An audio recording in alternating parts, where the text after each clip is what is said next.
அரசியலின் மூலம் நாட்டிற்கு அளப்பரிய சேவையாற்றி மக்களின் மனதில் என்றும் நீங்காத இடத்தினை பெற்றுள்ள மறைந்த முன்னாள் ஜனாதிபதி ரணசிங்க பிரேமதாச தொடர்பாக நியூஸ் ஃபர்ஸ்ட் வழங்கும் விசேட தொகுப்பு அடுத்து.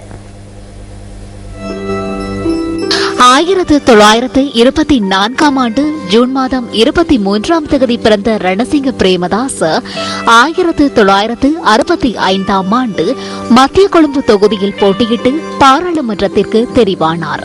அமைச்சர், சபைத் தலைவர், பிரதமர் மற்றும் ஜனாதிபதி ஆகிய பதவிகளை வகிக்கையில் இந்த நாட்டு மக்களுக்கு பாரிய சேவையை ஆற்றியிருந்தமை சிறப்பம்சமாகும்.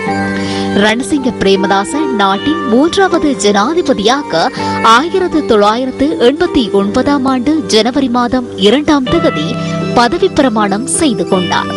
அவர் நாட்டின் 2வது நிறைவேற்று அதிகாரம் கொண்ட ஜனாதிபதி ஆவார்.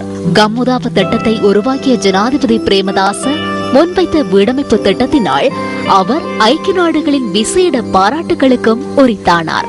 முன்னாள் ஜனாதிபதி ரணசிங்க பிரேமதாச 1993ஆம் ஆண்டு மே மாதம் 1ஆம் தேதி கொழும்பு ஆமர் வீதியில் மே தின ஊர்வலத்தில் கலந்து கொண்டிருந்த வேளையில் எதிர்பாராத விதமாக இவ்வுலகை விட்டு பிரிந்து சென்றார். அவர் மறைந்து பல வருடங்கள் கடந்துள்ள போதிலும் நாட்டிற்கு ஆற்றிய அளப்பெரிய சேவையின் பயனான அவர் பற்றிய நினைவுகள் இன்னும் நீங்காதுள்ளன.